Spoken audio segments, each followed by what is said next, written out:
Well, happy day, guys. Welcome back to Feral Woodcraft. My name is Joe. Thank you very much for being here today. I do appreciate your time very much. I would like to tell you guys a quick little story before we get started here. Joe Honeycutt from Blackfeather Knives picked me up at a mutual friend's house. We were driving down to Blade Show this last year. We had about a 4-hour drive ahead of us, something like that. And about 30, maybe 60 minutes into the drive, he reaches up under his seat, pulls out a knife and hands it to me. Gets this little twinkle in his eye, keep his eyes on the road, because he knows I'm about to see something special. Anyway, so I dig the knife out of the sheath, and it's just like, wow. Joe has taken probably his two most popular knives. I can't say for sure they're his two most popular, but they are popular models. He's taken his Bushtool and his Blacklore, and he has combined them. Let me show you what I'm talking about here. Now on my channel, you guys have seen both knives.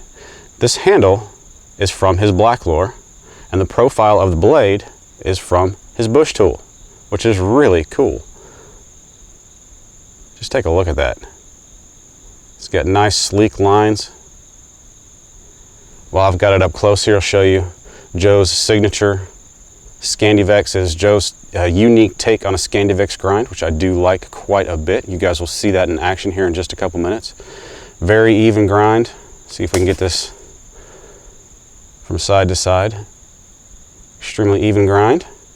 And while I'm doing a show and tell, let's go ahead and take this opportunity. Let's go over the specs real quick so you guys are more informed about the knife, what size it is, etc., etc. And then we'll get off onto talking about and showing off this knife. This is the Blackfeather Woodsman. It is 01 tool steel. CPM 154 is available upon request. I don't know how that affects the price any. You'll just have to talk to Joe Honeycutt about that. It is 1/8 inch thick. The blade length is 4 3/8 inches long. The handle length is almost 5 inches long. The overall length is 9 1/4 inches long. It does come with a Scandivex grind, which is really cool. I'll show you guys that here in just a minute. It does have a 90-degree spine. The scale material available is black, brown, and OD micarta. The cost is $275 plus shipping and handling. There is an additional cost of $50 if you want a leather sheath. So like we've gone over, this thing is, at least in my opinion, very aesthetically pleasing. It is a beautiful, beautiful knife. But it is an absolute workhorse. It will get the job done. Firecraft, bushcraft, crafting anything, a woodsman's knife, you name it, it will do it in the woods. Now you guys know with a knife like this, typically I will bust out a bow drill set or a hand drill set, something like that. Honestly, because this knife it has been in 2 videos of mine previously, and it's sort of, you know, I have reviewed the Bushtool, I've reviewed the Blacklore, and I didn't even think about it, but I ended up doing a bow drill for both of those. I'm gonna skip the bow drills today. I'm gonna build an impromptu bed to get me up off the ground. Not gonna spend the night in it, folks. I don't have the time right now, but I have long wanted to revisit a project I did several years ago. So I'm gonna build an impromptu bed to get me up off the ground and just have some fun. Let's talk about the crafting ability of this knife for just a minute. In my opinion, a lot of what makes a knife that is good at crafting is centered around the handle. A great profile up front is definitely a good thing, and that's at least 50% of what makes a good crafting knife. But a lot of a crafting knife, in my opinion, is the handle, because where the handle is, that's where you have control of the blade up front. And you know, it needs to fit the hand, it needs to have good curvature to where you can get it in multiple different angles and still have the same amount of control as you do with it in the traditional, you know, lock-in grip like that. This knife has it, whether it's reverse grip, side grip with your thumb in the scallop there, so you can kind of dig material out like you're making a spoon or something like that. It's just no matter how you hold it, it does lock into your hand. It does fit very nicely. Let's talk about the blade profile, folks. Get this up closer so you can see. It does have the Bushtool profile, which is basically a long, constant sweep. It's kind of hard to see, even with the naked eye. I don't know if it translates onto camera, but when you get back to this part and come up here, it still is a sweeping blade. It's just very minute. So what that does, while you're still always at a constant angle when you're doing push cuts and feather sticks and carving notches and stuff like that, you are at a constant cutting angle, but at the same time it is still almost straight enough that for folks that like to do straight push cuts, like to have a straight profile back here so they can do, you know, have almost instant squared notches and stuff like that. You do have the ability to do that, whereas with a blade that has a more pronounced sweep like a Nessmuk, or, you know, like my knife, the Woodcrafter, that has a recurve, you have to work at it just a little bit more to get a squared up notch, whereas this one, it will still allow you to do that. Between the constant sweep or the constant cutting angle that I was just talking about, pair that with Joe's Scandivex grind. He's got a pretty unique take on a Scandivex grind, and I like it a lot. This is a feather sticking and a carving dream. You can remove a lot of material at once, but you can also kind of choke back on the angle and do finer work like feather sticks that are just razor thin. It's really nice, very functional, very easy to work with, very controllable.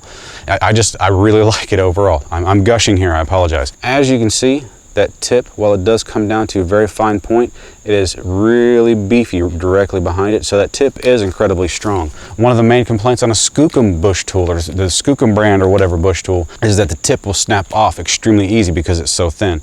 Joe has addressed that by changing the angle or changing the grind profile up here near the tip, providing a lot of meat behind that tip so you don't have to worry about it busting out on you. You can use the tip of the blade to dig down into wood and, you know, carve out a hole or do whatever you need to do and not worry about it snapping off on you. I wouldn't suggest pounding this into a tree and using it as a stepping stool or anything like that.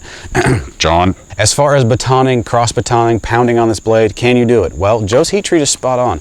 I've owned lots of his knives over the years and I've never seen one fail on me. So yes, you can baton, yes, you can cross baton, you can pound on this knife. Joe's heat treat is spot on. It is rock solid.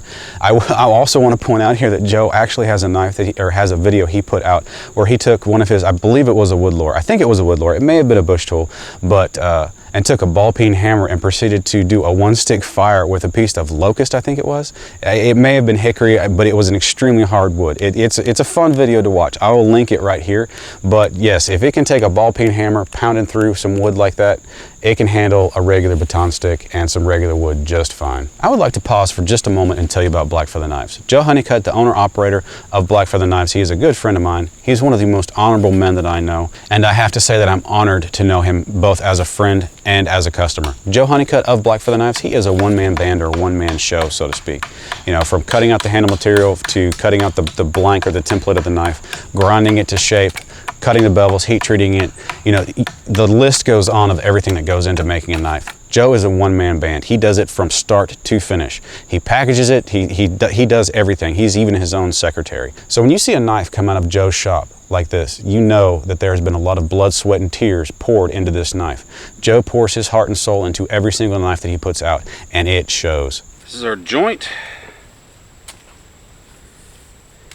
This is overkill for this project, but I'm actually going to repurpose this to something else later on. Wanted to have a permanent joint or a semi-permanent joint, basically a joint that is anchored into the ground instead of just kind of lashed on or free-floating, so to speak. You guys will probably see the creation of that other project at a later date in a video that is not a review.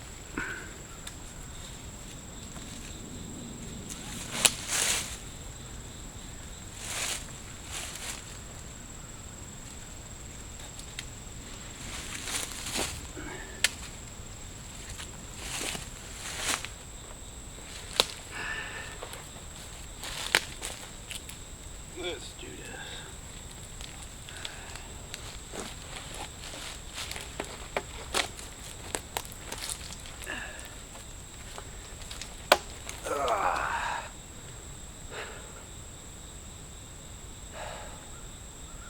It's not half bad. Put down a poncho or something. That'd actually be pretty comfortable. Not bad at all. Well guys, this has been a lot of fun. You guys will be seeing this contraption relatively soon. I'm going to turn this into a long-term hunting blind, probably within the next couple of weeks. Hunting season's coming up, so we'll hit that up here pretty soon. But anyway, let's go ahead and finish this review up. Well, the time has come for some final thoughts on this knife, and I really don't feel like it's necessary because I have shared my thoughts throughout the entirety of this video.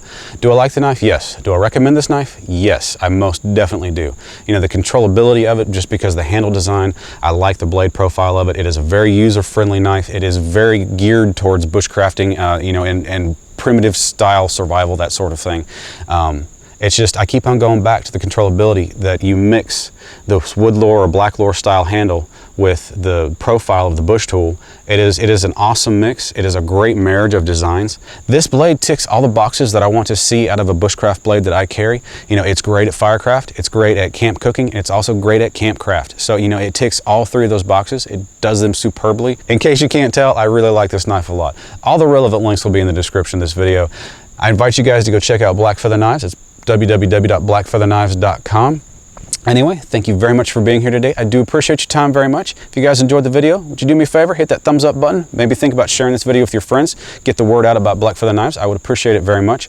Also, if you enjoy videos such as this, please make use of the subscribe button right down here. Also, guys, hit up that comment section. Let's talk about this knife. Ask me questions. I will do my best to answer them. And if I don't have the answer, I'm sure I can find out or somebody else does. Anyway, thank you again for being here today, and I will see you next time. Hope you guys have a great day.